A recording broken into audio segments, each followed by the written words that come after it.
learn all the details of what's going on, and then we'll start our own business. And she did that. She worked for maybe 6 months for 2 companies here in Houston, and you just learn the inside and out of the business, how things work, how is the driver supposed to take care of the clients, how do you deal with the airport stuff, with the licensing. And after 6 months, we got our first vehicle. It was a Suburban, and then we went off from there and we got the first car, started networking with a lot of people. When we first hopped on this meeting, I saw him, I was like, whoa, that's not how I pictured him. Because, you hear someone on the phone and you're like, oh, okay, he's probably like older. Right. And so that's the first thing I asked him. I'm like, so how old are you? Thinking he'd say like 21 or 22, and you're 27, right?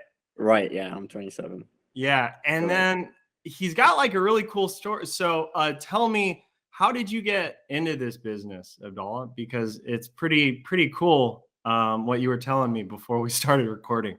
Right. So it's really interesting. We kind of just stumbled upon, the limousine industry. My mom and I back in, say around 2011, 2012. My mom had some medical issues, and she used to work just a regular job, and like a 9 to 5. And then after that medical issue, we decided to take a break and just go to travel for a little bit after she was out of the hospital. And during that time, we were just really reflecting on what we're gonna do. I've been raised by a single mom, and so we've kind of always shared the kind of the responsibility with her from early on. And so she would always just talk to me and just let me know hey, what are we gonna do, what can we do.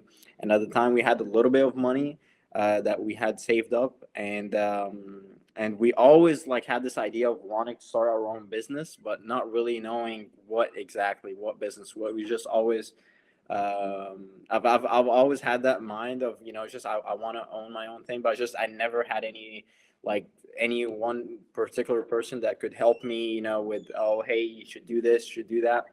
And so that was the kind of the perfect timing, really, in a way that we're put in that position of, okay, we got to do something now.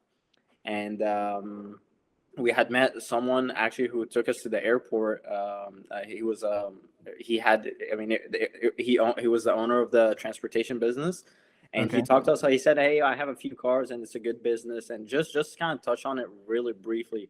But I don't know what happened, but during that ride, but it was just like a light bulb just turned on for the both of us. And I'm like, we should do that. I don't know why we didn't have any background about the limo industry at all.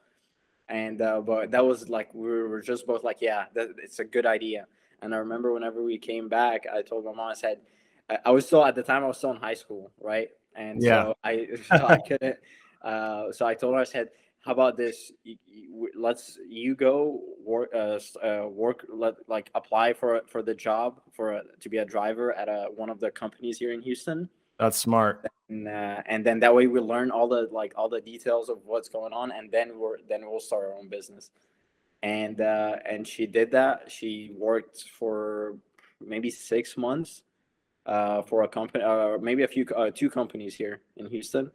And you kind of just learn the inside and out of the business, how things work, how is the driver supposed to take care of the clients, how do you deal with the airport stuff, with the licensing and all of that stuff. And after 6 months, we got our first vehicle. It was a Suburban. And then we went off from there, and we got the first car, started networking with a lot of people right away. And so a lot of the work that we did was just kind of subcontract, yeah, like affiliate work, yeah, from other companies. And then just little by little, one step at a time, we started learning how can we get in the doors with hotels, how can they give us trips that way. And then we learned, then we ended up having our first contract. It was an airline, and we did their transportation for them in Houston here. It was a 2-year contract. Wow. And at that point, that was just like a turning point, because at that point I was just like, I see. I see what the big companies are doing, and that's what I should be doing. Because at the same time, I saw, all these big companies had really nice cars, looked very professional, the offices and all of that. And at the same time, we were like the single operator kind of thing. Yeah, the upstart. And yeah, the upstart. So, and which was good at the time because that's all we had our hands on. But I wanted to be that, that big company and move forward and just be, not just be that lone operator and just Yeah, yeah.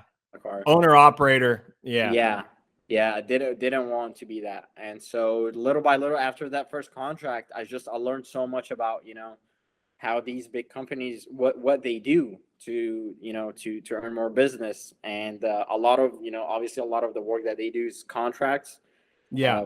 companies, and getting in the door with them, networking, and then obviously the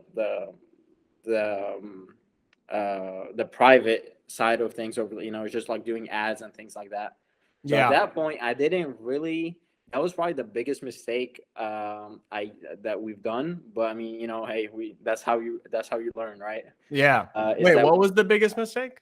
oh yeah, I'm about to say it here. Oh. Is that we didn't do a lot of like ads and the marketing that we're doing now. Yeah. I think we should have done that way, way, way earlier, because that would have taken us to a whole. We would have been way further now than where we are.